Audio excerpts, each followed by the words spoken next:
Capítulo 8. Enfrentando al ladrón. Nos guste o no, el hecho es que cuando aceptamos a Jesucristo como nuestro Señor y Salvador, entramos en una guerra contra Satanás. No podemos evitar alistarnos en el ejército de Dios.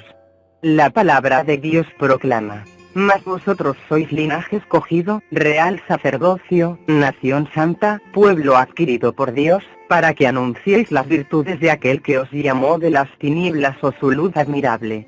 1 Pedro 2, 9. Dios ha llamado a cada uno de nosotros de las tinieblas a la luz. Sin embargo, Satanás es el gobernador de las tinieblas. A él no le agrada que abandonemos su reino para servir a nuestro maravilloso Señor Jesucristo. Por eso, Dios nos previene y ordena lo siguiente: sed sobrios y velad.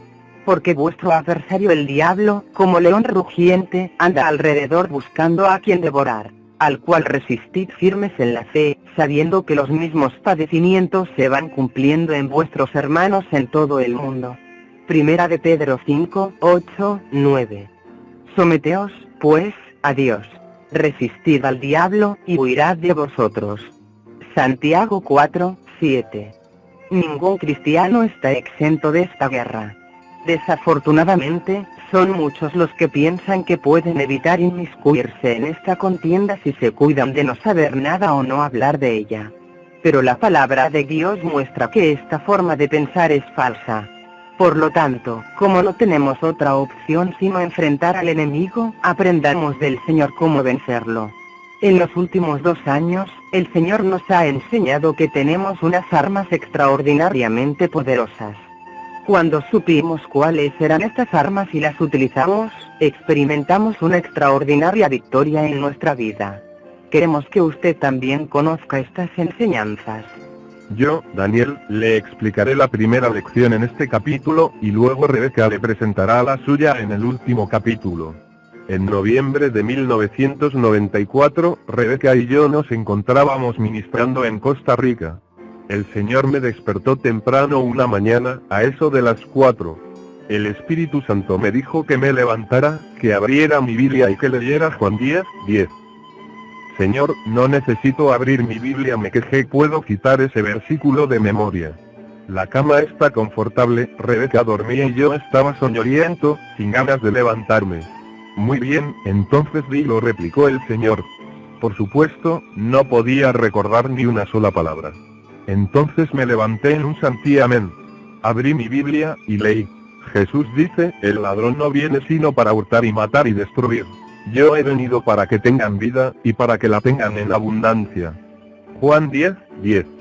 ¿Quién es el ladrón?, me preguntó el Señor. Satanás, respondí. Muy bien. Ve ahora a Lucas 10, 19, fue su respuesta. Esta vez obedecí sus instrucciones sin repongar. Jesús dice, he aquí os doy potestad de hollar serpientes y escorpiones, y sobre toda fuerza del enemigo, y nada os dañará. Lucas 10, 19. ¿Quién es el enemigo?, me preguntó el Señor. Satanás, contesté. Correcto, respondió. ¿Y a quiénes di autoridad sobre Satanás? A tus discípulos, contesté. ¿Y quién son mis discípulos?, preguntó. Bueno, los primeros 12 fueron tus discípulos, pero todos los verdaderos cristianos hoy son también tus discípulos, respondí. Correcto. Entonces el Señor me dijo que fuera a Romanos 8. El Espíritu mismo da testimonio a nuestro espíritu, de que somos hijos de Dios. Y si hijos, también herederos. Herederos de Dios y coherederos con Cristo, si es que padecemos juntamente con Él, para que juntamente con Él seamos glorificados. Romanos 8, 16, 17. El Señor me reveló que está harto de que sus hijos sean vapuleados. Los cristianos somos coherederos con Cristo. Y ya es hora de que comencemos a actuar como tales. Dios nos ha dado toda autoridad sobre Satanás y su reino por medio de Jesucristo. El problema es que la mayoría de los cristianos no ejercen esa autoridad y siguen viviendo derrotados. Por eso las iglesias son débiles y el evangelio no se ha extendido como debiera. Después, el Señor me dijo que leyera en Proverbios. No tienen en poco al ladrón si hurta para saciar su apetito cuando tiene hambre. Proverbios 6, 30. ¿Quién es el ladrón?, me preguntó el Señor una vez más. Satanás, respondí. ¿Tiene Satanás hambre? No, por supuesto que no. Lee el versículo que sigue, me ordenó. Pero si es sorprendido, pagará 7 veces. Entregará todo el haber de su casa. Proverbios 6:31. ¿Quién es el ladrón?, preguntó el Señor. Satanás. Ya me lo has preguntado muchas veces. Sé que Satanás es el ladrón. Respondí un tanto irritado. ¿Por qué entonces no comienzas a actuar si ya lo sabes?, preguntó el Señor. Este es el problema que tengo con mi pueblo. Satanás los roba, y vienen lamentándose ante mí. Quieren que yo les devuelva lo que Satanás les robó. No fui yo quien les robó, porque yo nunca lo robo a nadie. Sin embargo, es a mí a quien siempre culpan, y lo que es peor, mi pueblo espera que yo les devuelva lo que el diablo les quitó. Muy bien, respondí lentamente, todavía no muy seguro de lo que el Señor quería que hiciera. Daniel, me dijo el Señor, yo envié a mi hijo a la tierra a morir para que tuvieras autoridad sobre Satanás. Jesucristo te dijo que él te dio toda autoridad sobre el diablo. Mis siervos, que escribieron la Biblia, te han dicho repetidas veces que eres coheredero con mi hijo. Tú estás, por lo tanto, en una posición de autoridad sobre Satanás. Me has respondido una y otra que Satanás es el ladrón. Este ladrón ha sido sorprendido con las manos en la masa. Por lo tanto, levántate, te digo, y ordena que el ladrón te devuelva, multiplicado por 7, todo lo que te ha robado. En un instante me di cuenta de todo. Era tan sencillo. Pero a menudo no nos damos cuenta de nuestra posición en Cristo. Él nos dio a nosotros, sus siervos, toda autoridad sobre Satanás y su reino. La autoridad trae aparejada la responsabilidad. Nuestro tiempo aquí sobre la tierra debe ser utilizado no solo para extender el Evangelio, sino también para aprender cómo reinar con Cristo como sus coherederos. Es, entonces, responsabilidad nuestra tener autoridad sobre Satanás aquí en la tierra. Es responsabilidad nuestra ordenarle al ladrón que nos devuelva todo lo que nos ha robado. No fue el Señor quien nos robó, fue Satanás. El pueblo de Dios se pasa el tiempo lamentándose ante Dios y pidiéndole que les devuelva lo que les han robado, cuando su responsabilidad es ejercer autoridad sobre el ladrón en el nombre de Jesucristo y obligarlo a devolver lo que ha robado, multiplicado por 7. Rebeca despertó esa mañana al escucharme ordenarle resueltamente a Satanás que me devolviera multiplicado por 7 todo lo que me había robado. Observemos este principio con mayor profundidad, pero para hacerlo necesitamos comenzar por Génesis, en el momento de la creación. Entonces dijo Dios, hagamos al hombre a nuestra imagen, conforme a nuestra semejanza, y señoree en los peces del mar, en las aves de los cielos, en las bestias, en toda la tierra, y en todo animal que se arrastra sobre la tierra. Y creó Dios al hombre a su imagen, a imagen de Dios lo creó, varón y hembra los creó. Y los bendijo Dios, y les dijo, fructificad y multiplicaos, y llenad la tierra, y sojuzgadla, y señoread en los peces del mar, en las aves de los cielos, y en todas las bestias que se mueven sobre la tierra. Génesis 1, 26, 28. Como sabemos, Adán y Eva pecaron y de esa manera dieron a Satanás dominio sobre su vida. Pero Dios no abandonó a la humanidad, sino que, a pesar de que pronunció juicio de condenación contra Adán y Eva, también les dio la promesa de un Mesías que habría de venir un día y que restablecería el dominio de los hombres sobre Satanás. Génesis 3, 14, 16. Dios levantó después a un pueblo escogido por medio del cual envió al Mesías, a Jesucristo. A este pueblo, los descendientes de Abraham, Dios les prometió que si lo obedecían, tendrían dominio sobre Satanás y la tierra. Por último, Dios los condujo a la tierra prometida de Canaán y les dio posesión de ella. David sintetizó de la manera siguiente la autoridad dada por Dios a los hombres. Digo, ¿qué es el hombre, para que tengas de él memoria, y el hijo del hombre, para que lo visites? Le has hecho poco menor que los ángeles, y lo coronaste de gloria y de honra. Le hiciste señorear sobre las obras de tus manos, todo lo pusiste debajo de sus pies. Salmo 8, 4, 6.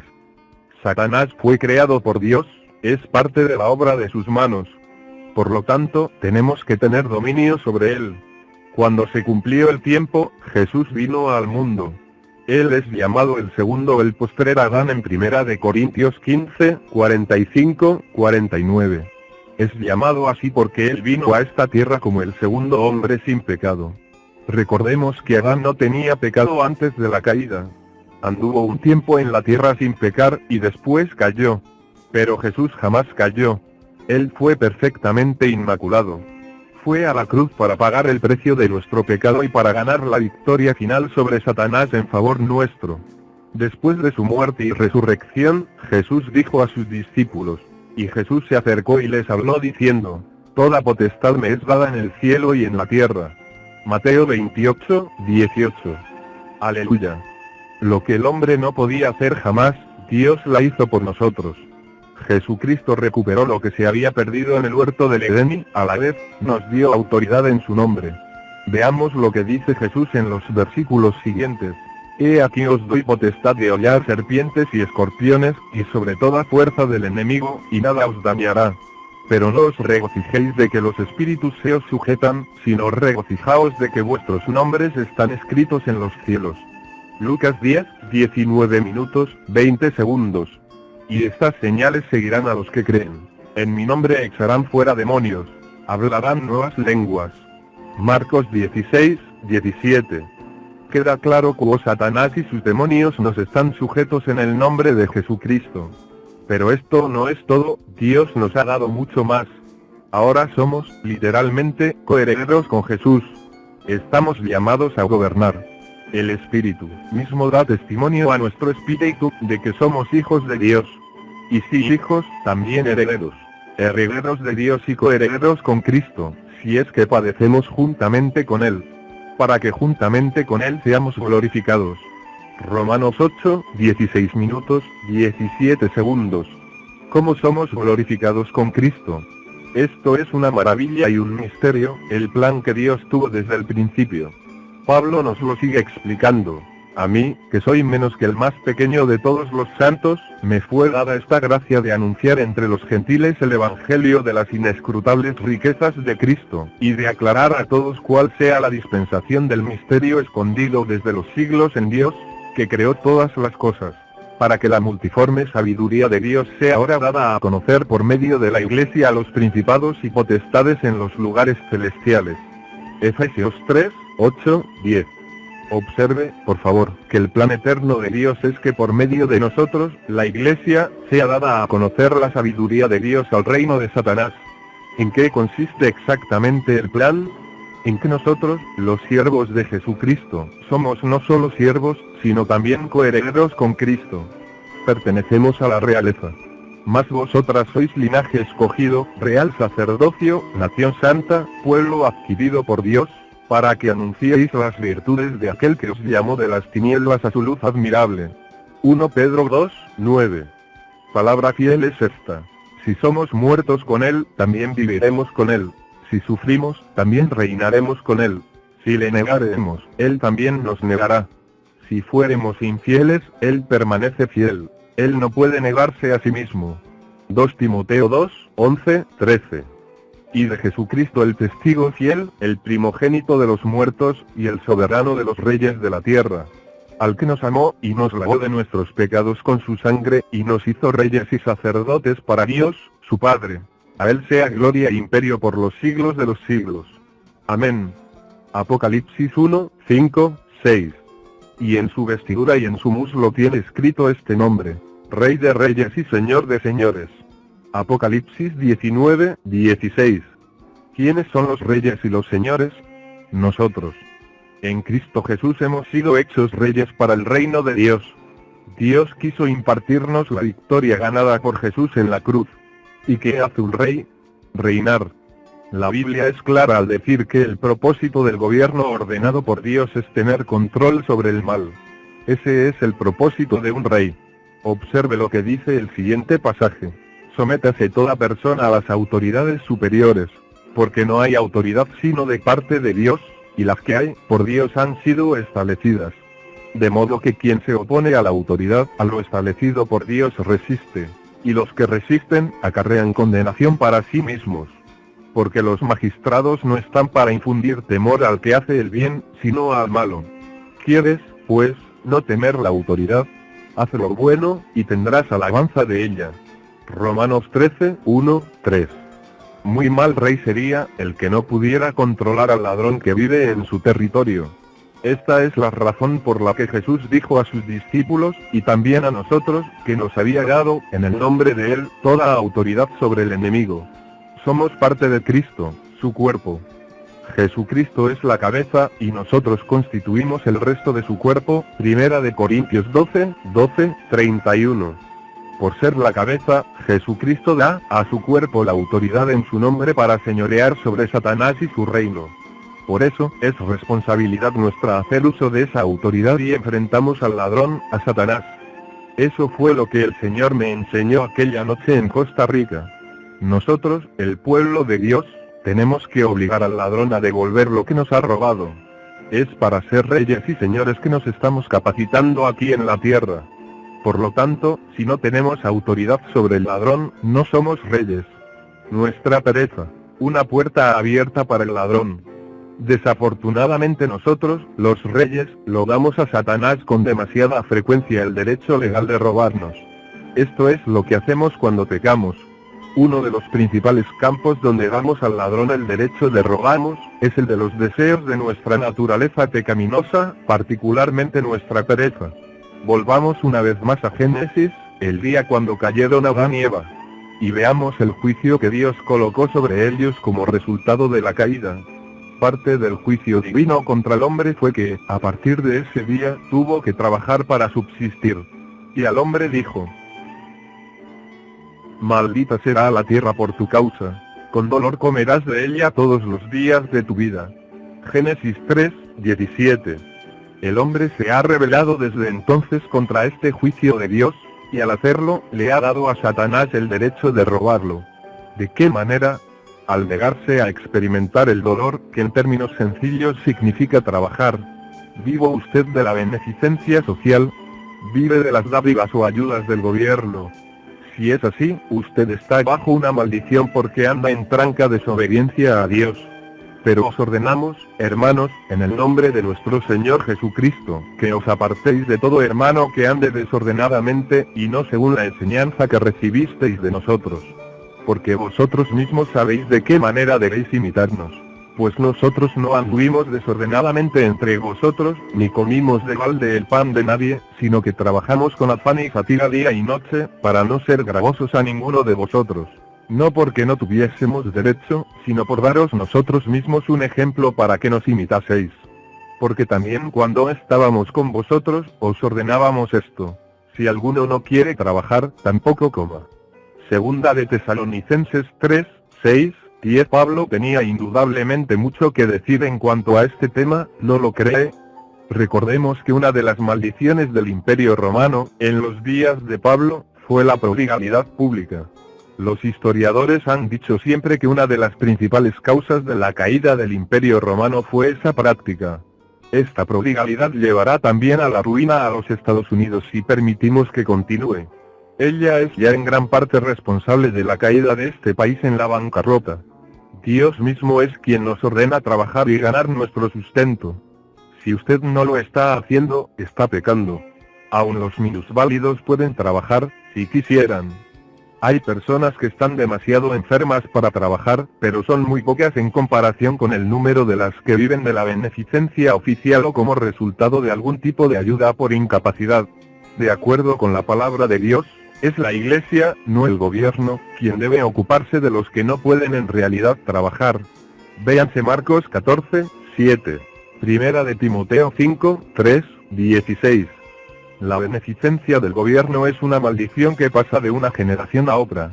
El deseo de evitar el tener que trabajar es tan antiguo como Adán.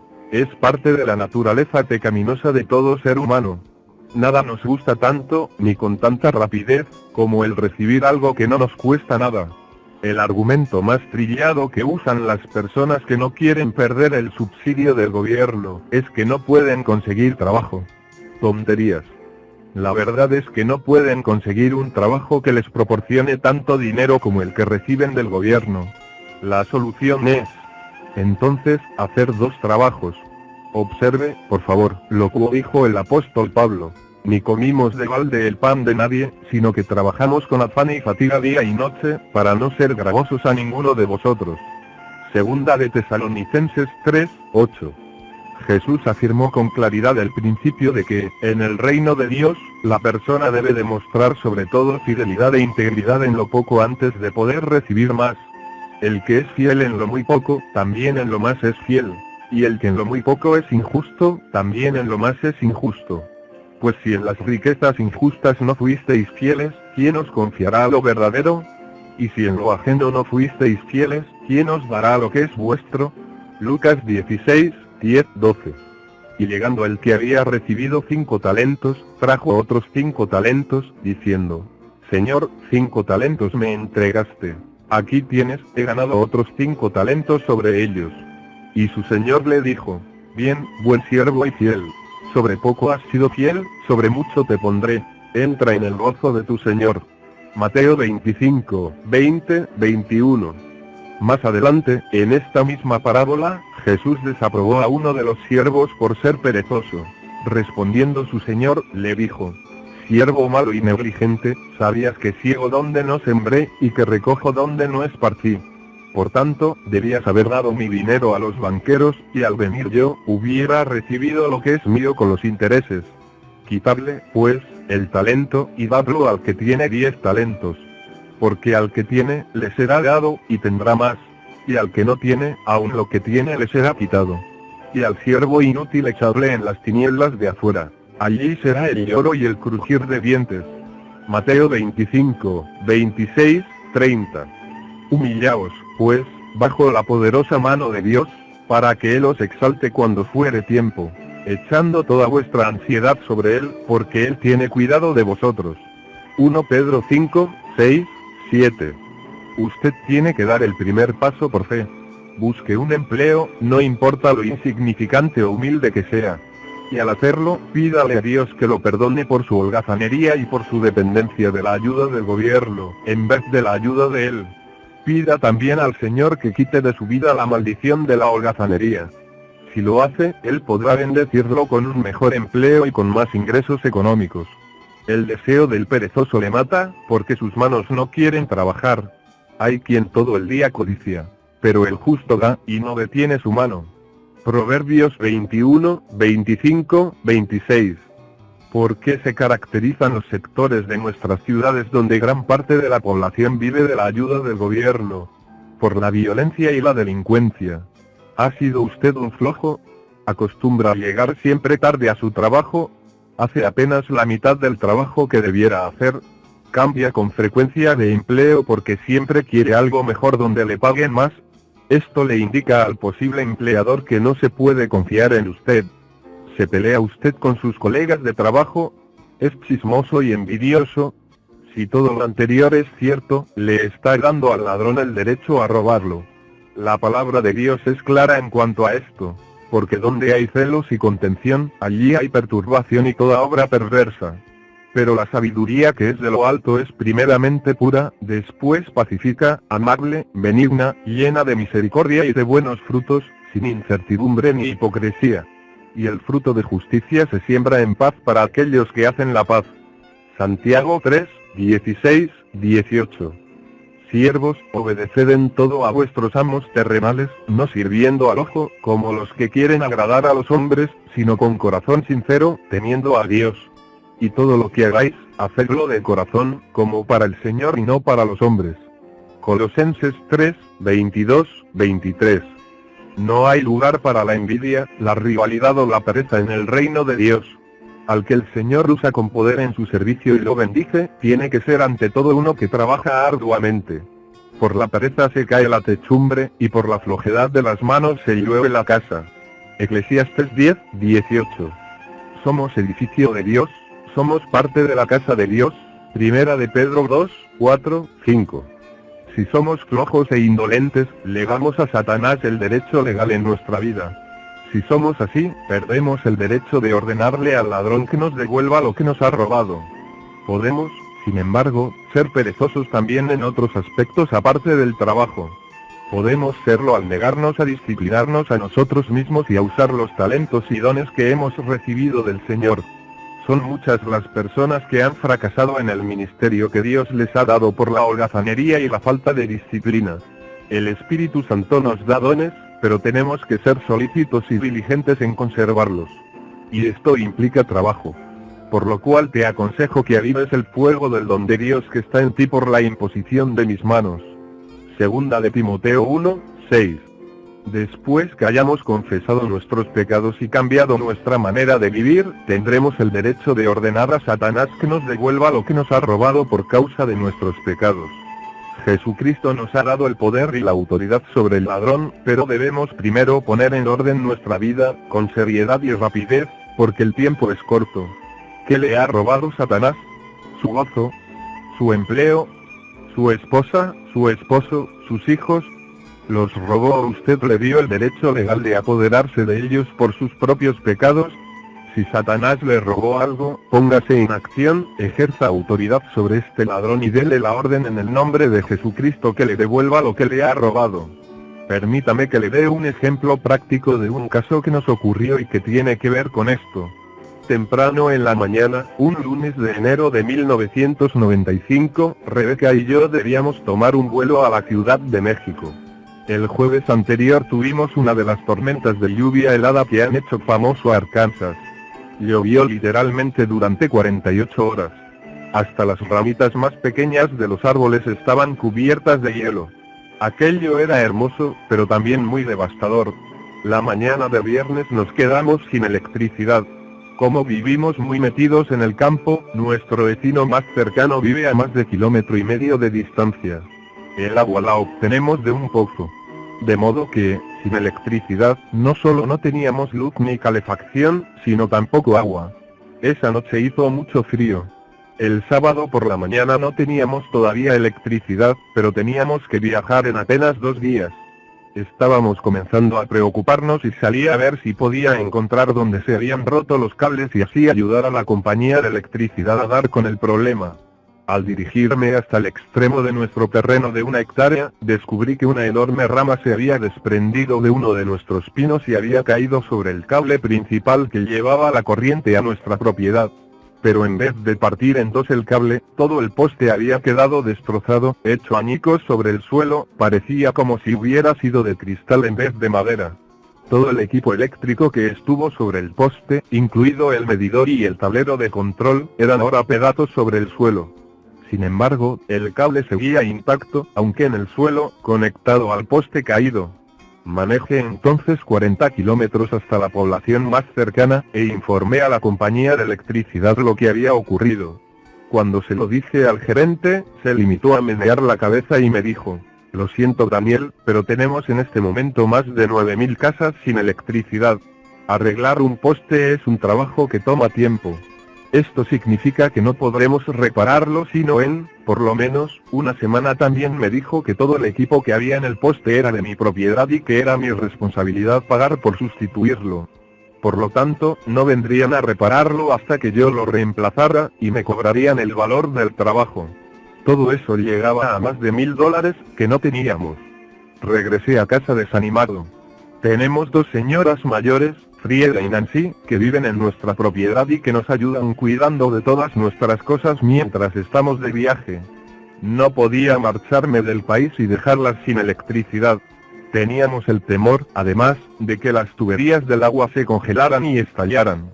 Además, no sabíamos de dónde saldría el dinero para los equipos eléctricos. Cuando llegué a casa le expliqué la situación a Rebeca y le dije que me parecía que tendría que viajar a México sin mí. «Oh no, estoy segura de que esa no es la voluntad de Dios», fue su firme respuesta. «Pero no creo que haya otra salida. No puedo marcharme sin dejar resuelto el problema de la electricidad, y no tenemos el dinero para adquirir todo ese equipo», dije. «No sé cuál es la respuesta, pero estoy segura de que la voluntad de Dios es que los dos vayamos a México», dijo ella. «Mujeres al fin», pensé disgustado mientras me sentaba en el sofá. Parece que no pensaran. Estaba de mal humor, me sentía frustrado y desanimado. Lo que no sabía es que Rebeca y Frieda ya habían estado orando por mí. Mientras estaba allí sentado, con un humor de perros, el Señor me habló de repente.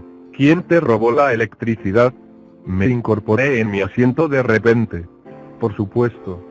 No es normal que un poste eléctrico de madera en buenas condiciones se parta por la base y se vuelva añicos sobre el suelo. El poste estaba en buenas condiciones, y la madera no se fragmenta como el cristal. Lo normal era que se hubiera roto el cable, no el poste. Hasta ahora había dado por sentado que el destrozo y todo el daño se debió al hielo acumulado sobre el poste, pero no era así. Satanás había robado nuestra electricidad con el propósito de impedir que viajáramos a México. Entonces me puse de pie de un salto, salí otra vez y me dirigí hasta el poste. Parado junto al poste y el equipo destrozados, ordené: Satanás, en el nombre de Jesucristo mi Señor, te ordeno que nos devuelvas hoy nuestra electricidad y nuestro equipo eléctrico. Tú los robaste, y por lo tanto, tienes que devolvérnoslos. No voy a pagar por todo esto, ya que tú los robaste. Te ordeno que me los devuelvas, y lo harás hoy mismo. 2 horas más tarde, no uno sino 2 camiones de la compañía eléctrica llegaron trayendo un flamante poste. 2 cuadrillas de hombres venían a restituirnos el servicio eléctrico. Salí de la casa y me puse a trabajar con ellos. Pero no solo pusieron un nuevo poste, sino que también me ayudaron a reparar todo el equipo eléctrico que se había dañado. Todo fue reparado y volvimos a tener electricidad después de 1 hora. ¿Cómo es que vinieron hoy a colocarnos el poste? Pensé que no podían venir hasta la próxima semana, le pregunté al jefe de la cuadrilla.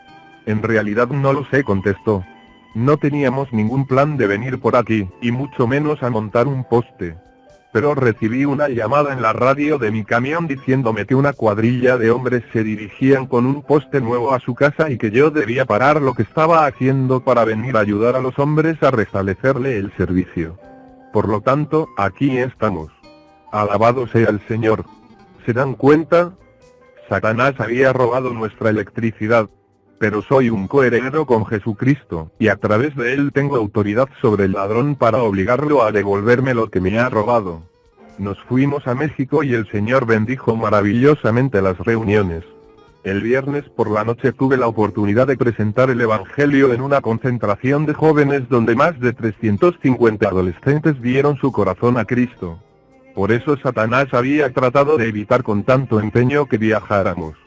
Sin embargo, ocurrió algo interesante. Después de nuestro regreso de México, me dirigí a la compañía de electricidad para hablar con el gerente y darle las gracias por haber enviado a los hombres con tanta rapidez a reparar el daño. Cuando se lo dije, me negó la cabeza perplejo, y respondió: bueno, eso es algo extraño. Yo nunca hice esa llamada para decirles a los hombres que fueran a su casa. Nunca pude saber quién hizo la llamada. Yo sí sé quién hizo la llamada. Satanás. 1 año después, nos encontrábamos viajando de nuevo por América Central. Enseñamos este principio en Costa Rica y después fuimos a Panamá en un autobús alquilado. Íbamos con varias personas de la iglesia de Costa Rica donde habíamos estado dictando conferencias. Al regresar de Panamá a Costa Rica, 2 jóvenes tuvieron la oportunidad de ver funcionar este principio. Hay 2 aduanas fronterizas para los 2 países. Una en Panamá y otra en Costa Rica, y la distancia entre ambas es de más o menos 1 cuadra. Este espacio está lleno de toda clase de tiendas pequeñas.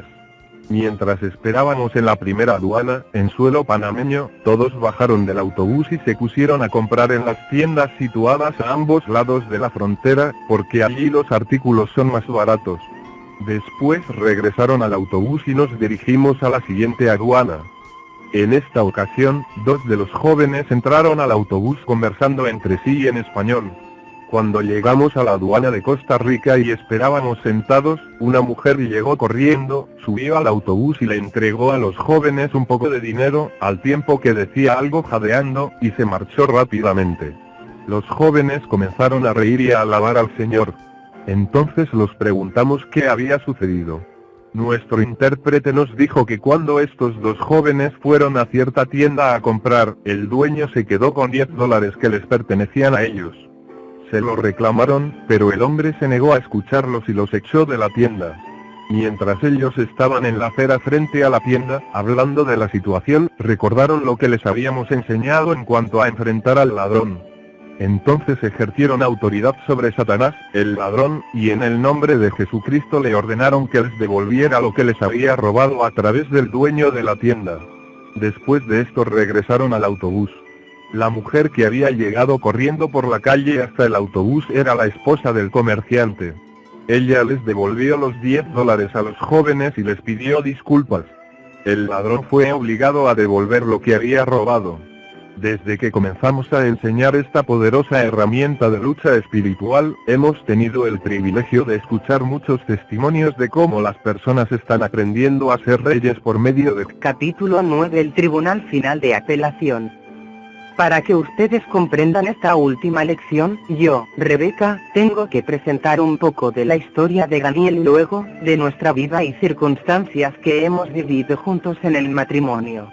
Debemos, sin embargo, comenzar por decir que Dios permite que haya distintas etapas en nuestra vida. Todo tiene su tiempo, y todo lo que se quiere debajo del cielo tiene su hora. Tiempo de nacer, y tiempo de morir. Tiempo de plantar, y tiempo de arrancar lo plantado. Tiempo de matar, y tiempo de curar. Tiempo de destruir, y tiempo de edificar. Tiempo de llorar, y tiempo de reír. Tiempo de endechar, y tiempo de bailar. Tiempo de esparcir piedras, y tiempo de juntar piedras. Tiempo de abrazar, y tiempo de abstenerse de abrazar. Tiempo de buscar, y tiempo de perder. Tiempo de guardar, y tiempo de desechar. Tiempo de romper, y tiempo de coser. Tiempo de callar, y tiempo de hablar. Tiempo de amar, y tiempo de aborrecer. Tiempo de guerra, y tiempo de paz. Eclesiastés 3, 1, 8. Daniel y yo hemos experimentado distintas épocas en nuestra vida, al igual que todo hombre, mujer o niño de este mundo, ya sea cristiano o no. Pero las cuestiones que cada persona en particular debe considerar son las siguientes. ¿Cómo experimentaré estos tiempos? ¿Y qué aprenderé de ellos?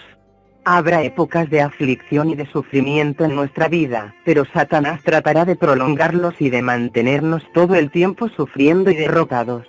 Pero la voluntad de Dios es que disfrutemos otra vez de tiempos de gozo y de prosperidad. Es a través de estas etapas que Dios nos enseña muchas lecciones valiosas. Hace 5 años y medio, al momento de escribir esto, que el Señor hizo un milagro y permitió una inmensa bendición en mi vida. Mi esposo Daniel.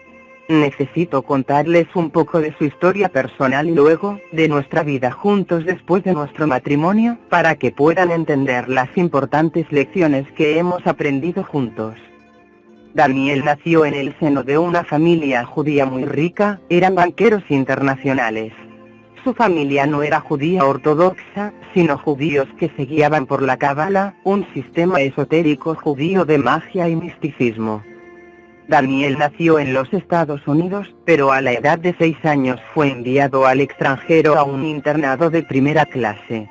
Después de entrar a la escuela no volvió jamás a ver a sus padres, y como adulto su único contacto con ellos ha sido a través de sus abogados. En la escuela estuvo hasta la edad de 19 años, y posteriormente hizo estudios universitarios en Suiza. El internado de su niñez era un centro de prácticas cabalísticas, y allí estuvo Daniel sujeto a un severo maltrato ritualista durante todos los años que duraron sus estudios. Deprimido por los oscuros y siniestros corredores donde vivió y anduvo durante esos 13 años, y a pesar de todo el odio y de toda la amargura que lo consumían, Dios descendió hasta él. El Padre, el verdadero Padre de toda la humanidad, permitió que su amor y su luz tocaran y protegieran a Daniel desde temprana edad y a través de toda su vida. Jesucristo estuvo todo el tiempo pendiente de él, aunque él no sabía quién era Jesús. Porque la mano de Dios estaba sobre su vida, un destello de bien quedaba todavía en lo más profundo de su ser, en medio de toda la maldad que había en su interior. En él seguía presente una noción de lo que era bueno y de lo que era malo. Era un clamor interior, del que a menudo ni siquiera estaba consciente, por lograr que todo lo malo que había en su vida fuera transformado en bueno. Es que Dios escoge a sus siervos a pesar de lo bueno o malos que parezcan a nuestros ojos. La Biblia nos muestra que muchos de los siervos escogidos de Dios, desde Moisés hasta Pablo, crecieron practicando las cosas más abominables hasta que un día la iluminación del único Dios verdadero tocó la vida de ellos. Dios tocó por primera vez a Daniel poco después de su llegada al internado. 2 hombres, que él jamás había visto antes, vinieron a recogerlo a la suntuosa casa. Pero a pesar de que se había criado con institutrices, no era diferente al resto de los demás niños. Deseaba tener el amor y el cuidado de sus padres, y la estabilidad de un hogar. Su madre no se molestó en despedirse de él, sino que con la mayor frialdad le ordenó que acompañara a los dos hombres. Después de un largo viaje al extranjero, Daniel fue llevado a los niveles subterráneos de la escuela y puesto en un estrecho cuarto sin ventanas. Nadie hablaba con él ni le decían lo que estaba sucediendo. El cuarto tenía solo una cama, una mesa, una silla, una enorme vela y un depósito para agua en un rincón que le servía de retrete. La puerta tenía la cerradura por el lado de afuera, lo que lo mantenía como un prisionero en la habitación. Nadie sabía de sus gritos y de sus temores. Su único contacto con seres humanos eran los hombres que venían a darle comida y a enseñarle. En esas terribles primeras semanas, el deseo de escapar lo consumía y un día se le presentó una oportunidad. Uno de los hombres que le traía la comida olvidó cerrar completamente la puerta al entrar. En un instante, Daniel atravesó la puerta y se encontró en el pasillo. En su prisa por huir, aló la puerta y la cerró tras él, retardando así la persecución por parte del hombre que había quedado encerrado dentro. Daniel recorrió el primer pasillo y luego el siguiente, pero pura angustia suya se dio cuenta de que las puertas que conducían a las escaleras que llevaban al primer piso y a la libertad estaban todas cerradas con llave. Por último, llegó a rastras a un pequeño y oscuro cuarto que estaba sin llave. Pensaba que allí estaría a salvo y se quedó dormido. Pero la paz no lo duró mucho. El cuarto que él pensó que sería un refugio seguro era en realidad una cámara de castigos usada para torturar a los niños que disgustaban a sus maestros. Era un pequeño cuarto redondo, de apenas unos cuantos pies de diámetro, que se comunicaba con el piso de arriba por medio de una tapadera. Cuando los rabinos lo encontraron, cerraron con llave la habitación, quitaron la tapadera y dejaron caer sobre él miles de arañas, muchas de ellas venenosos. Cuando las arañas comenzaron a arrastrarse sobre todo el cuerpo de Daniel, picándolo sin misericordia, clamó angustiado: ¿Es que no le importo a nadie? ¿No hay nadie en el mundo que me quiera? De inmediato, un rayo de luz intensa atravesó el edificio y llegó hasta el pequeño cuarto donde Daniel estaba encogido de miedo, temblando y llorando sobre el piso. Él no tenía idea de lo que era la luz, pero sí recuerda que de la luz salían dos brazos y que una hermosa voz le decía: sí, te quiero y me importas. Esos brazos sostuvieron a Daniel y lo abrigaron. Confortado, se durmió en los brazos de Jesucristo. Cuando despertó, todas las heridas causadas por las arañas habían sido curadas, y desde ese momento las arañas dejaron de picarlo. Para un niño que amaba la vida al aire libre y el campo con todo su corazón, la vida de encierro en un cuarto tan pequeño era demasiado cruel. Día tras día, que le resultaban interminables, los rabinos venían a enseñarle. Daniel se rebelaba todo el tiempo y siempre estaba en problemas, por lo que el castigo era inmediato y muy severo. Estando allí fue obligado a asistir y a participar en ritos de crueldad indescriptible en la adoración de esas personas al maestro. Daniel nunca supo lo que era el amor, la compasión, la bondad. Por lo tanto, su corazón se volvió insensible, vacío de toda emoción, excepto de ira, odio y amargura. Esto hizo que aquel niñito creciera endurecido. Pero por ser sobremanera inteligente, se dedicó por completo a sus estudios, determinado a obtener el mayor número de conocimientos para poder algún día vengarse de sus verdugos. A pesar de que todavía era un niño, Daniel sabía que el conocimiento era poder. Cuando cumplió 12 años tuvo que enfrentar un rito y una etapa muy importante en su vida. Fue declarado mayor de edad, y esta ceremonia exigía un sacrificio especial. Daniel ofrendaría su libre albedrío al maestro y le juraría fidelidad para siempre. Cuando él llegó a esta parte de la ceremonia, y levantó una copa de plata que contenía su propia sangre y que dirigió hacia el trono del maestro para decir sus votos, un rayo de luz atravesó la habitación. Este hizo añicos la copa antes que Daniel pudiera beberla o terminar sus votos. Entonces una voz que salía de la luz le dijo que sus acciones no eran del agrado de Yo Soy. Esta voz también le dijo a Daniel que él no serviría al maestro, porque fue llamado para servir al único Dios verdadero. Cuando la copa se hizo añicos, se le incrustaron en las manos fragmentos de plata, y estas cicatrices las conserva hasta hoy. No hace falta decir que aquel rito cesó bruscamente y todo el mundo salió huyendo de la habitación. Daniel quedó con muchas preguntas, pero sin ninguna respuesta. La luz volvió a aparecerle una vez más a Daniel el día que abandonó para siempre aquella odiada escuela. Dios lo puso a prueba ese día, diciéndole que lo había llamado a su servicio para que fuera una voz a su pueblo. Pero Daniel le dijo bien claro a Dios que lo dejara en paz. Él no tenía intenciones de estar al servicio de nadie, sino de él mismo. Los siguientes años de su vida los pasó huyendo de Dios. No imaginaba cuán implacable sería el sabueso del cielo, como llamaba Francia Thompson al Señor. Durante los años que pasó en la escuela, Daniel se adiestró con gran intensidad en las artes marciales, y poco después de lograr su libertad viajó al Tíbet para aumentar y perfeccionar sus conocimientos. Por la intensa irritación y el odio que lo consumían, y por su capacidad en las artes marciales, Daniel se convirtió literalmente en un pendenciero. Poco después de salir del internado, Daniel heredó una fortuna. Posteriormente, al terminar sus estudios superiores en Suiza, se dedicó al negocio de su abuelo y adquirió muy pronto poder y gran influencia en los negocios de su familia. También fundó compañías propias. Pero era una persona vacía, desgraciada y ambiciosa. Las únicas cosas que le proporcionaban algún placer eran las peleas, hacer dinero y destacarse en toda actividad riesgosa. Los autos de carrera y el esquí eran dos de sus pasiones. El dinero se convirtió para él en un juguete. El poder era su Dios. Los salones de fiestas se convirtieron en su casa. Viajaba sin cesar por el mundo, yendo siempre tras algo que no sabía lo que era y que jamás encontraba. Como ocurre normalmente en familias tan acaudaladas como la de Daniel, sus padres le arreglaron un matrimonio para aumentar el patrimonio de la familia. Daniel tenía entonces 15 años y Kai 12 cuando los hicieron comprometerse en una ceremonia. Daniel odiaba tanto a sus padres que juró en esa ocasión no cumplir jamás con sus deseos de que se casara con Kai. Por último, cuando llegó a la edad de 30 años, sus padres ejercieron su poder y le arrancaron los bienes a Daniel.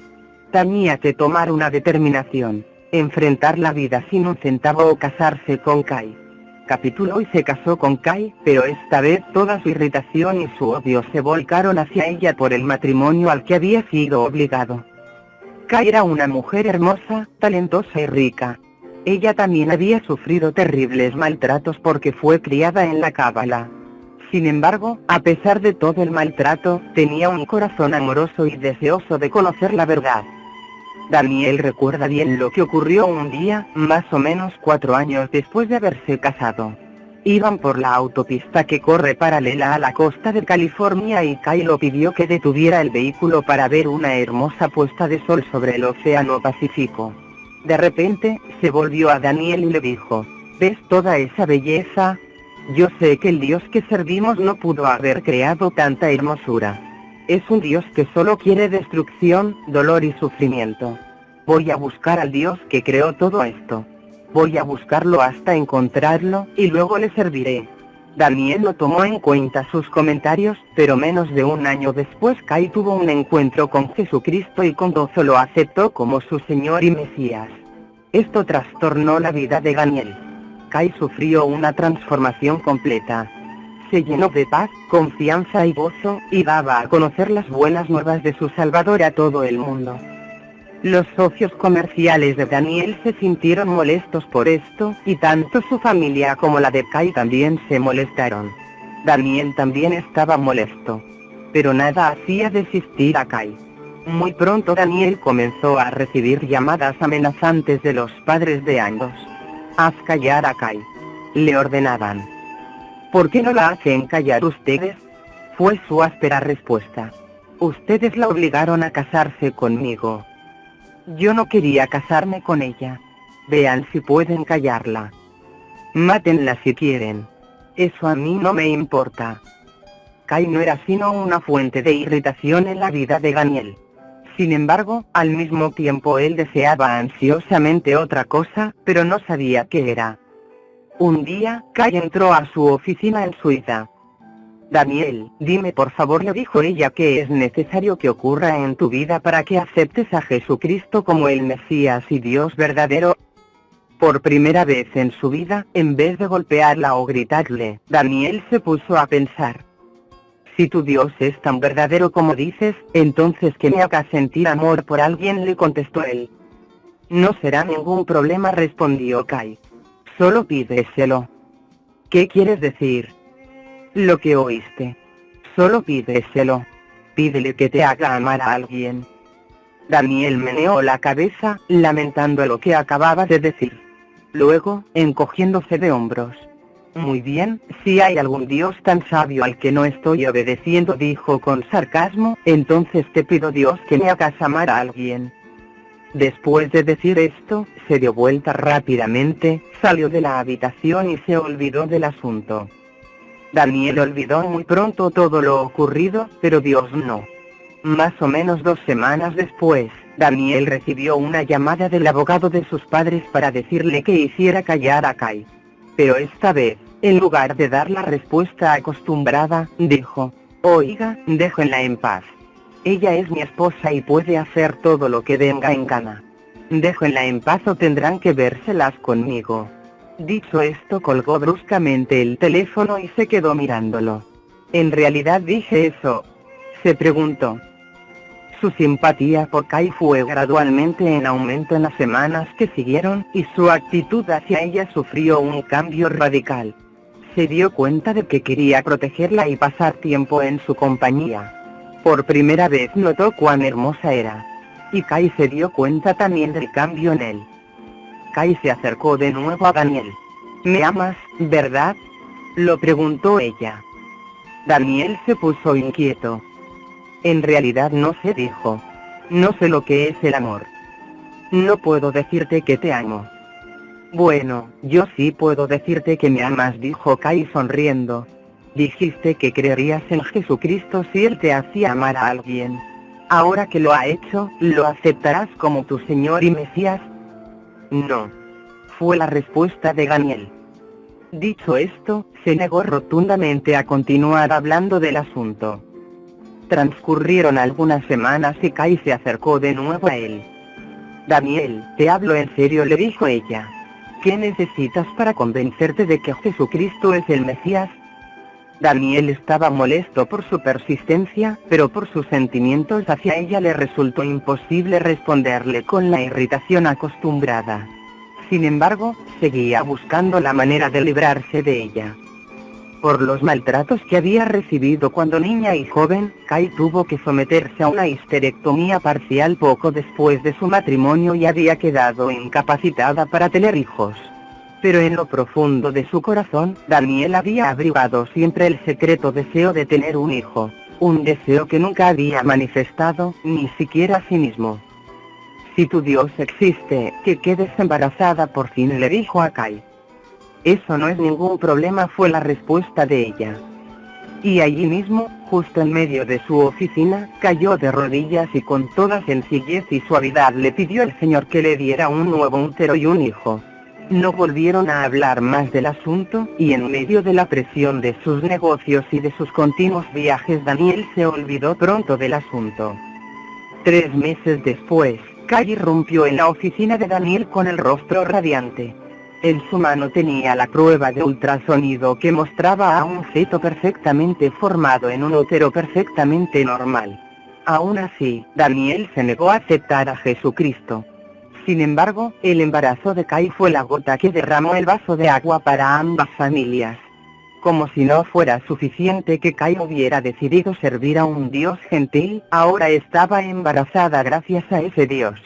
Daniel supo a través de un amigo que las 2 familias habían contratado a hombres para que los capturaran y obligaran a Kai a renunciar a su fe en Cristo, o si no la matarían.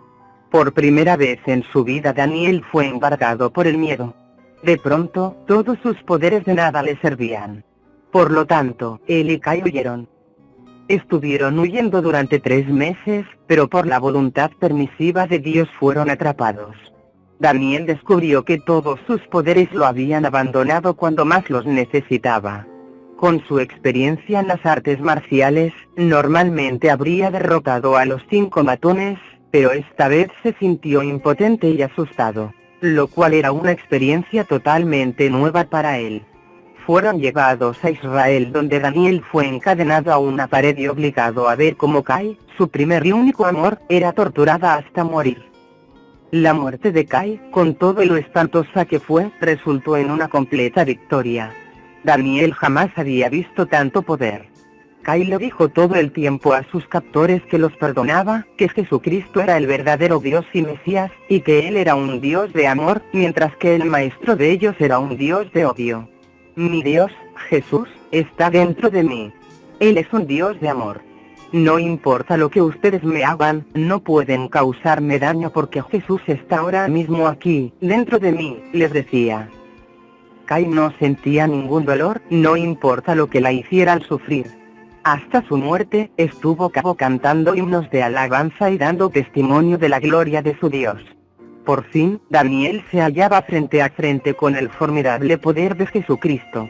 Ya no había forma de escapar. El maestro de Daniel lo había abandonado completamente cuando más lo necesitaba.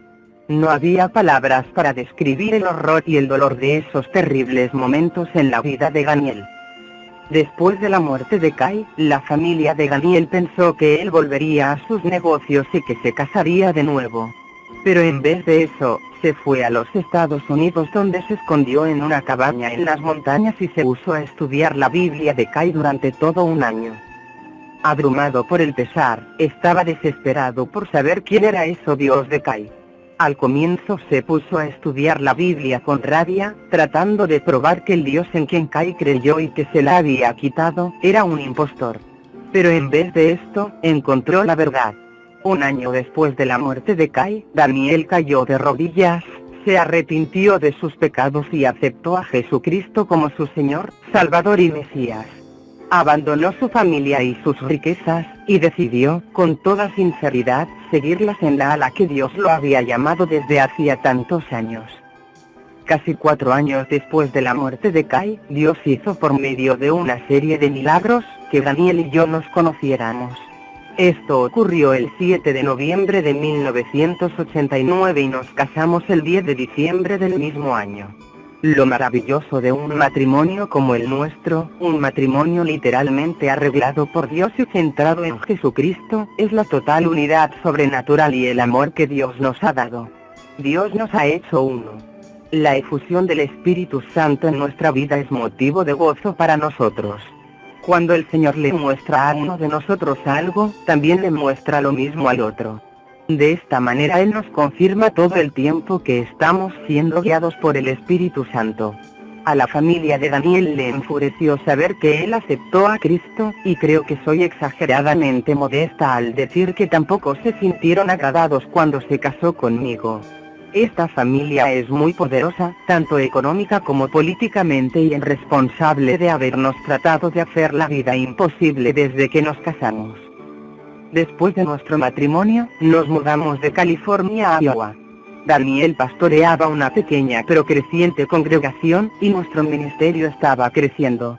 Un año después de nuestro matrimonio, la familia de Daniel se unió contra nosotros tratando de destruirnos, y para esto se valieron de policías corruptos y de cristianos practicantes que vivían en nuestra zona, e inventaron falsas acusaciones contra Daniel.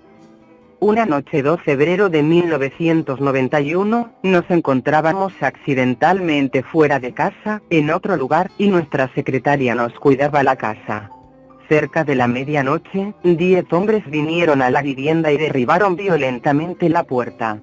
3 de los hombres eran policías, y el resto no. Agarraron a nuestra secretaria, la trataron con mucha brutalidad y la mantuvieron a punta de pistola durante varias horas mientras saqueaban nuestra casa. Después acercaron un camión hasta la puerta y sacaron la mayor parte de nuestras pertenencias. Esa noche perdimos todo lo que teníamos, menos el automóvil en que andábamos y la ropa que teníamos con nosotros.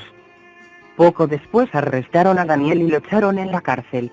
No tengo palabras para describir la pesadilla en que se convirtió nuestra vida. Durante 40 días, Daniel fue llevado en avión de un lado a otro de los Estados Unidos, de una cárcel a otra, de la Meca a la Meca, mientras que yo recorría en mi auto todo el país tras él, tratando de conseguir con desesperación un abogado que le poniera fin a esta locura. Varios asesinos fueron enviados para tratar de matar a Daniel, pero todas las veces el Señor lo protegió de manera sobrenatural. Durante esos espantosos días, Daniel tuvo el privilegio de conducir a varios hombres a Jesucristo. Pero el estrés y la angustia eran tan severos que cada uno de nosotros perdió 20 kilos de peso en esos 40 días. Debido a un importante litigio judicial que todavía guarda una determinación, no tengo la libertad de dar los detalles del caso. Pero permítame que lo resuma así. Daniel pasó un total de 80 días en diferentes cárceles, y después de esto hemos tenido una batalla legal de 3 años. Quedamos arruinados, ya que todo lo gastamos en abogados. Créanme, no se hace justicia en los tribunales de los Estados Unidos si uno no tiene dinero. Por no haber podido continuar pagando la hipoteca de la casa, la perdimos y no estábamos en condiciones de adquirir otra.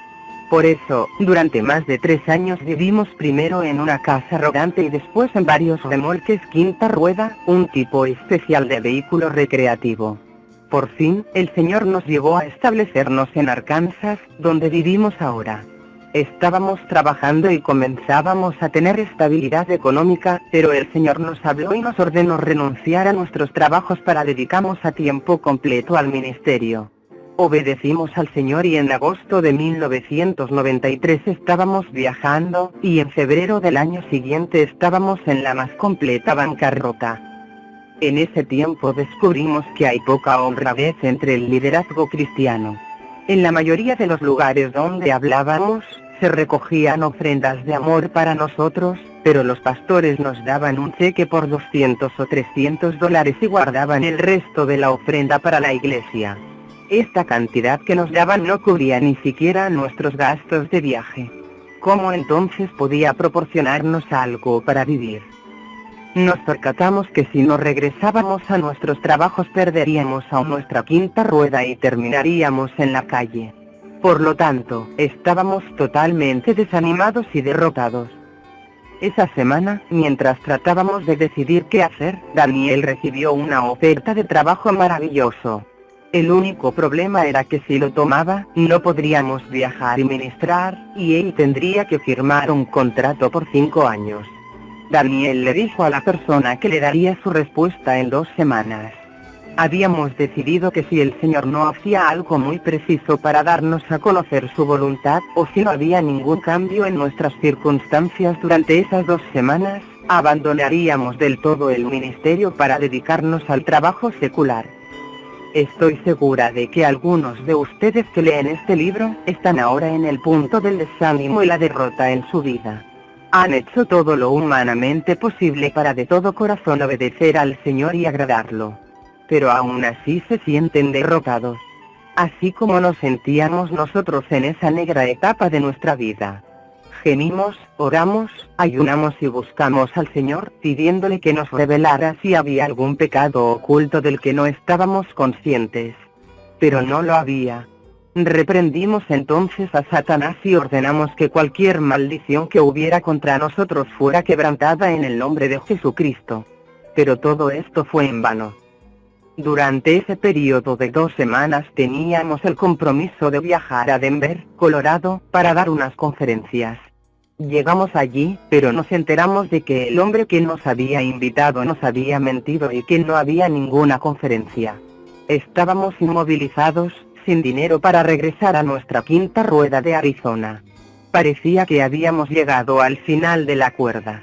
Pero cuando llegamos allí, el Señor está preparado para enseñarnos algunas de las lecciones más profundas que aprenderíamos en la vida. Jesús dijo: en el mundo tendréis aflicción. Pero confiad, yo he vencido al mundo. Juan 16:33. Teníamos un amigo en Denver que nos consiguió una casa donde podíamos quedarnos durante varias noches.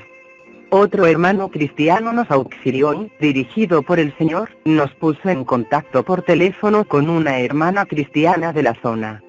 Yo no la conocía y ella tampoco me conocía a mí, pero el Señor le había comunicado a este hermano que debía ponernos en contacto.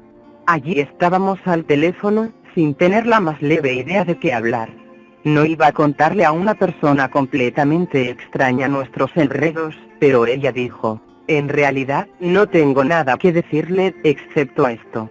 Por alguna razón, el Señor ha puesto en mi corazón que ustedes necesitan percatarse de que, a veces, llegamos al punto en nuestra vida donde necesitamos poner en práctica el hecho de que Dios el Padre es nuestro Padre Celestial, pero también el juez del universo. A veces, por lo tanto, tenemos que ir a su tribunal y pedirle que juzgue nuestra causa. Eso fue todo lo que dio.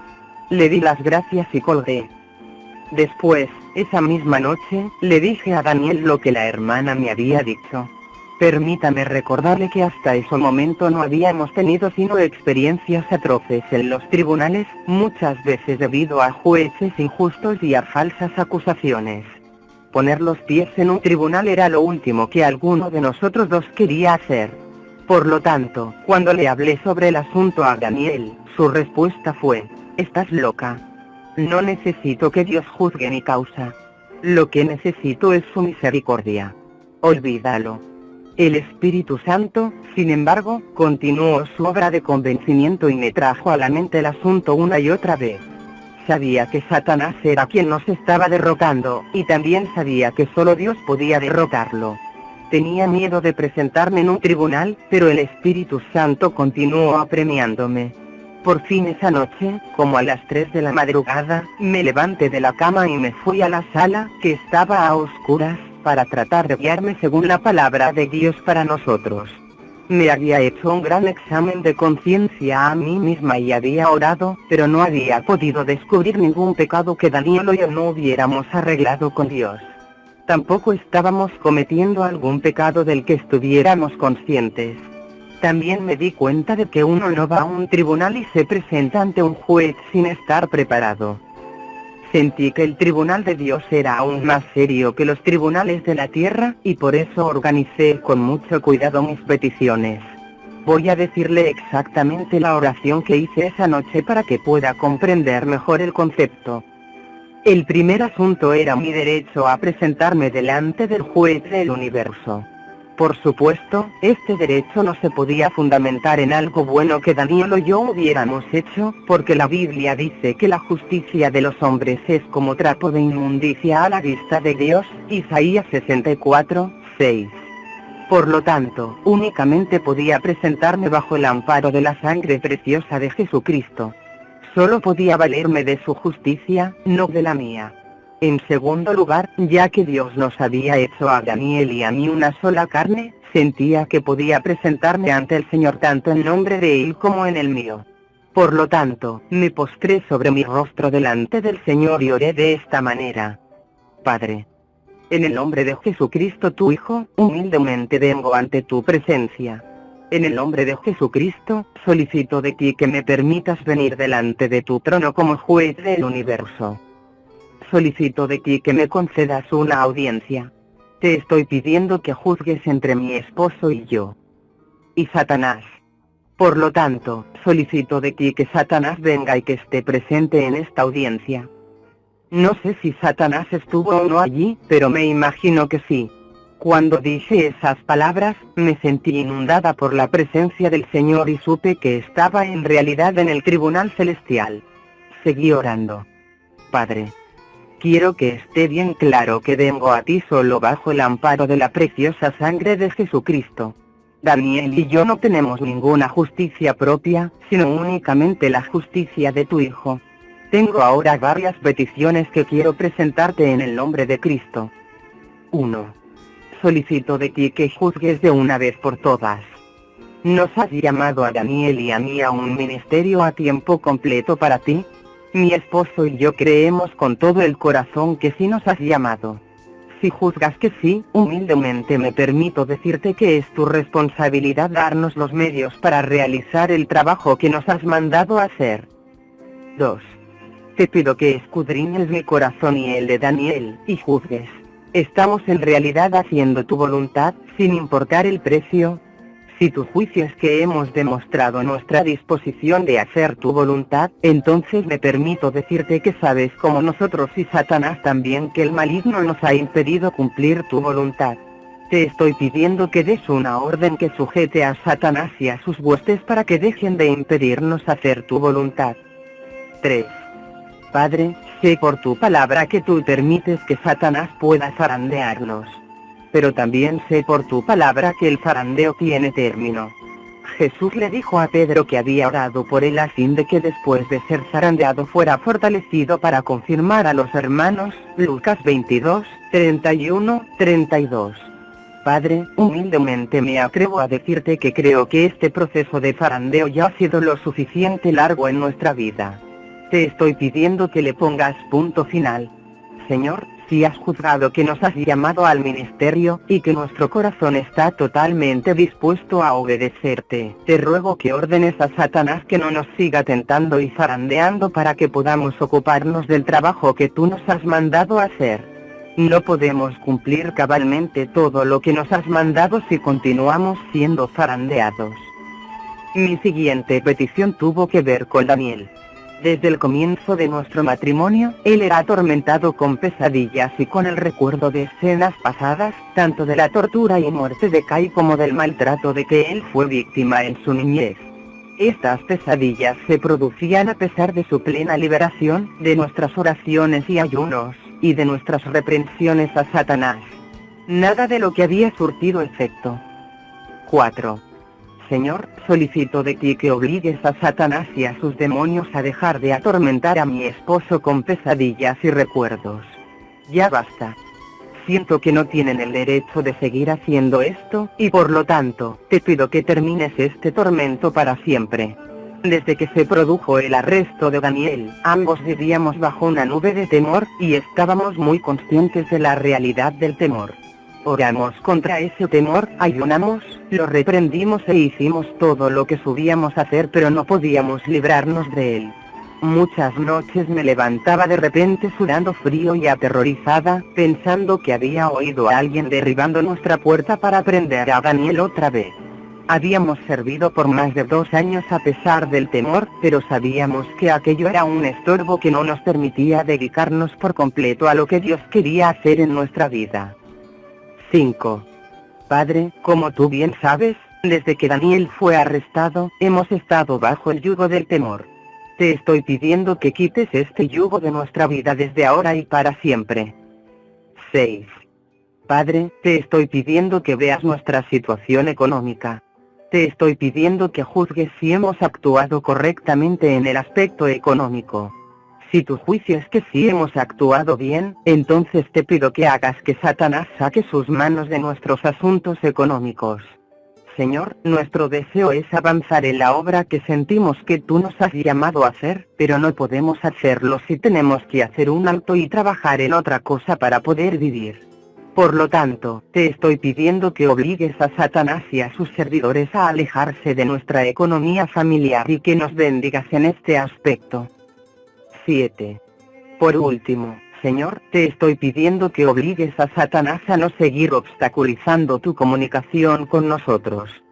Si has juzgado que nuestro corazón está dispuesto a servirte, sabes que todo lo que tienes que hacer es indicarnos tus órdenes con claridad y las obedeceremos.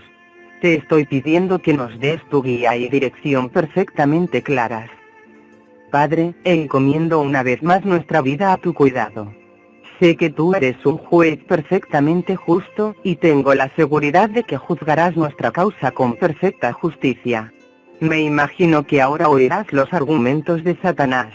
Por lo tanto, con tu permiso vuelvo a mi cama. Te doy mis más sinceras gracias en el precioso nombre de Jesucristo por haberme escuchado. Amén. Entonces me fui a la cama, pero a la mañana siguiente tenía que decirle a Daniel lo que había hecho. ¿Me comprende? Nuestra vida era un lío.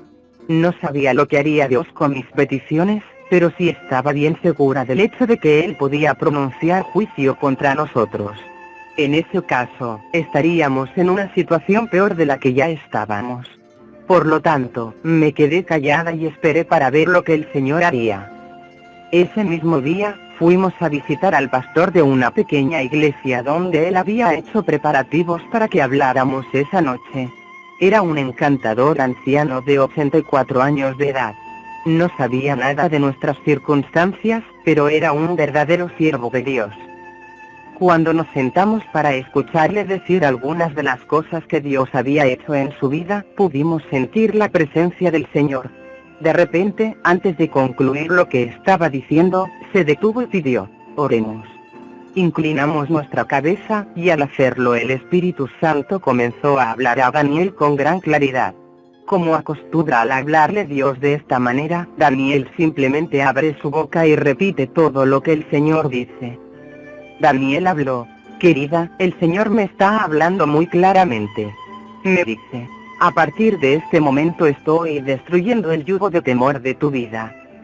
Comencé a llorar porque sabía que el Señor estaba respondiendo mis peticiones. Daniel no sabía nada de lo que había ocurrido la noche anterior. Él continuó: el Señor dice que nos ha llamado a un ministerio a tiempo completo para Él y que nos lo hará posible. No voy a tomar ese empleo secular que me han ofrecido. Él dice que debemos regresar a Arkansas de inmediato y que Él proveerá una casa para nosotros allá. Una a una escuchó a través de Daniel que el Señor había respondido a cada una de mis peticiones. Por último, Daniel hizo una pausa y parecía perplejo. Y el Señor dice que ha pronunciado juicio a nuestro favor. Rebeca, ¿estuviste orando anoche? Para entonces, yo estaba riendo y llorando al mismo tiempo. Aleluya. El Señor había respondido mis peticiones y había pronunciado juicio a nuestro favor. Nuestra causa se había ganado. El juez del universo había decidido contra Satanás en nuestra vida. Entonces le dije a Daniel y a los demás cómo había orado en esa madrugada. Todos nos regocijamos y alabamos juntos al Señor. Viajamos a Arizona, liquidamos nuestra quinta rueda y regresamos a Arkansas. El Señor obró con rapidez. Milagro tras milagro. Él nos dio una casa en el término de un mes. También dio un vuelco total a nuestros problemas económicos. El mes siguiente, el Señor nos ordenó cambiar nuestra camioneta por un automóvil. Nos dijo que no estaba bien que recogiéramos a las personas en el aeropuerto en una camioneta, ni que las transportáramos en ella. Dijo que nuestro ministerio se ampliaría con mucha rapidez y que necesitaríamos transportar a otras personas. Entonces Daniel hizo planes para cambiar nuestra vieja camioneta por un automóvil, pero todo negocio que trataba de hacer fracasaba. 2 semanas después regresó a casa frustrado del todo y dijo: me rindo. Si Dios quiere que tengamos un automóvil, creo que Él tendrá que dejar que nos caiga uno en las piernas. Estoy segura de que el Señor dijo: he estado esperando que dijeras eso. La semana siguiente, un caballero no creyente se acercó a Daniel y le dijo que había escuchado que estaba tratando de cambiar su camioneta por un automóvil para su ministerio. Le dijo a Daniel que necesitábamos un auto de verdad para nuestro ministerio. Daniel le preguntó qué consideraba él como un auto de verdad. El hombre respondió: un Cadillac. Daniel comenzó a reír y dijo al caballero que de ninguna manera podíamos darnos el lujo de un automóvil así. El hombre le dijo a Daniel, en forma más bien abrupta, que sí podía cambiar su flamante Cadillac por nuestra camioneta. No solo era un Cadillac, sino además el automóvil más caro que había. Alabado sea el Señor. Al comienzo yo no quería el auto porque pensaba que era demasiado ostentoso. Pero tengo que decirlo, el Señor sabe lo que hace. Ese auto ha sido una increíble bendición para nosotros desde hace un año.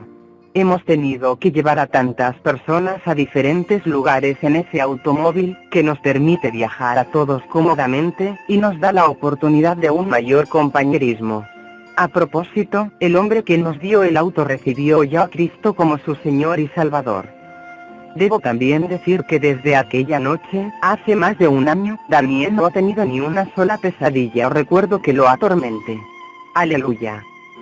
Lo mejor de todo es que, 3 meses después que el Señor pronunció juicio a nuestro favor, el juez aquí en la tierra que está a cargo de nuestra causa declaró de repente cerrado el juicio y puso así fin al litigio legal que fue para nosotros una pesadilla durante 3 años. Esto nos dejaba completamente libres. No dispongo de suficiente tiempo ni espacio para contarle todas las cosas maravillosas que el Señor ha hecho en nuestra vida desde la noche que visité el tribunal del juez del universo. Daniel 7, 21, 22. Se ha cumplido en nuestra vida. En este capítulo, Daniel recibió una visión de las naciones y soberanos que vendrían. Los soberanos estaban representados por cuernos. El último soberano estuvo representado por un cuerno pequeño, que es Satanás. Y veía yo que este cuerno hacía guerra contra los santos, y los vencía, hasta que vino el anciano de días, y se dio el juicio a los santos del Altísimo. Y llegó el tiempo, y los santos recibieron el reino. Daniel 7, 21, 22. ¿Se encuentra usted luchando ahora mismo como lo estuvimos nosotros? Sabe que Dios lo ha llamado a hacer una tarea específica para él, pero Satanás le ha estado impidiendo que la haga. Si no hay en su vida ninguna razón legal para los ataques de Satanás, le sugiero entonces que piense en la posibilidad de acudir al juez del universo. Servimos a un Dios que nos ama, y que es un juez justo y misericordioso. Pídale que juzgue su causa y que emita una orden que sujete a Satanás. Dios nos ha dado armas poderosas. No sea remiso en emplearlas. Por tanto, teniendo un gran sumo sacerdote que traspasó los cielos, Jesús el Hijo de Dios, retengamos nuestra profesión. Porque no tenemos un sumo sacerdote que no pueda compadecerse de nuestras debilidades, sino uno que fue tentado en todo según nuestra semejanza, pero sin pecado. Hebreos 4, 14, 15. Porque Jehová juzgará a su pueblo, y por amor de sus siervos se arrepentirá, cuando viere que la fuerza pereció, y que no queda ni siervo ni libre. Deuteronomio 32, 36. Hace pocos meses, nos reunimos con unos amigos que no habíamos visto por casi 5 años. Dennis y Mary nos han dado permiso para contar su historia. Dennis fue una vez un empresario muy rico, que hacía contratos multimillonarios. Luego hizo un contrato con la Fuerza Aérea de los Estados Unidos. La Fuerza Aérea actuó de mala fe, y como consecuencia Dennis perdió su negocio y casi todo lo que tenía. Sin embargo, continuaron sirviendo al Señor. Acudieron a los tribunales para tratar de resolver la cuestión, pero por 10 largos años la batalla se prolongó de manera tediosa. Centenares de miles de dólares se gastaron en abogados, pero sin ningún resultado. Cuando nos vimos, estaban enfrentando otra crisis económica. Estaban exhaustos y desanimados. Entonces les contamos la poderosa lección que habíamos aprendido del juez del universo. Dennis y Mary se fueron a su casa y con mucho cuidado y en oración escudriñaron y limpiaron sus vidas. Luego, se sentaron y redactaron su causa y peticiones que llevarían delante del Señor. Juntos, entonces, se presentaron ante el juez del universo con su causa, para pedir al Señor que pronunciara juicio en su causa y que luego hiciera juicio en los tribunales terrenales. Exactamente un mes después de orar así, recibieron una llamada telefónica. Fueron informados de que debían volar a Washington D.C. de inmediato para estar presentes en una audiencia. Por más de un año no hubo una nueva audiencia sobre el caso, por lo tanto esta era inesperada y repentina. Los abogados de ambas partes ni siquiera tuvieron tiempo de revisar en su totalidad el caso y refrescar su memoria. Dennis y Mary comparecieron ante un jurado de 4 jueces, a los que dijeron que todo esto era algo que ellos jamás habían experimentado antes. Estaba claro que los jueces conocían cada detalle del caso. Ellos sometieron a un severo interrogatorio a los abogados de ambas partes, y muchas veces los amonestaron por tratar de dar información equivocada acerca del caso. Era evidente que ya habían tomado una determinación antes de entrar al tribunal. Ese mismo día, esos 4 jueces pronunciaron su sentencia a favor de Dennis y Mary, poniendo así fin a una experiencia penosa de 10 años. Satanás había estado prolongando el tiempo de sufrimiento de esta pareja. Pero el juez justo y misericordioso lo puso fin. Desde que aprendimos esta herramienta tan importante de contienda espiritual, hemos conocido a varias personas que han estado en la misma situación de desánimo que estuvimos nosotros. Pero Dios no quiere que su pueblo viva en derrota y desánimo. Él nos colocó sobre la tierra para poseerla y gobernarla. Estamos llamados a ser propietarios, no inquilinos. Cuando Dios envió a los hijos de Israel a la tierra de Canaán, los envió a poseer la tierra, no a vivir en derrota. Cuando usted, amado lector, haya hecho todo lo humanamente posible, y haya orado buscando en su vida algún pecado o fundamento legal para que Satanás lo derrote, pero no ha encontrado ninguno, recuerde entonces que tenemos un tribunal final de apelación ante un juez que es perfectamente justo, el juez del universo. Y veía yo que este cuerno hacía guerra contra los santos, y los vencía, hasta que vino el anciano de días, y cedió el juicio a los santos del Altísimo. Y llegó el tiempo, y los santos recibieron el reino. Daniel 7, 21, 22. Y me dijo, hecho está. Yo soy el alfa y la omega, el principio y el fin. Al que tuviere sed, yo le daré gratuitamente de la fuente del agua de la vida. El que venciere heredará todas las cosas, y yo seré su Dios, y él será mi hijo. Apocalipsis 21, 6, 7. Aleluya. Ven pronto, Señor Jesús. Mientras tanto, convirtámonos en vencedores junto con todo el pueblo de Dios. Derrotemos a nuestro enemigo y poseamos nuestra tierra para que el Evangelio de Jesucristo siga adelante victoriosamente. Queridos hermanas y hermanos en Cristo, queremos terminar con este pensamiento. Eclesiastes dice que hay un tiempo para todo.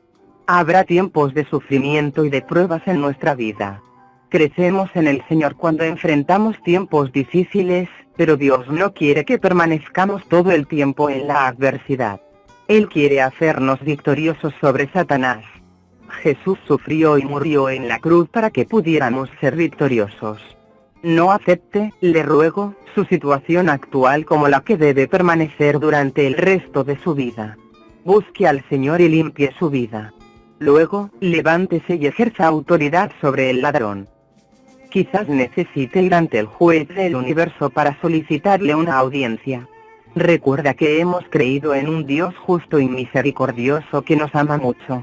Y Él ha hecho provisión para nosotros, a fin de que podamos andar en victoria y llevar el glorioso Evangelio de Jesucristo a un mundo perdido y moribundo. Es nuestra fervorosa oración que nuestro Dios maravilloso le abra sus ojos espirituales para que pueda ver cómo aplicar estas verdades a su vida. Que el Señor Jesucristo lo bendiga, lo guarde y lo guíe. Quiera el Señor que todos seamos siervos útiles, a quienes nuestro Señor encuentre ocupados en su viña cuando se produzca el día de su regreso. Amén.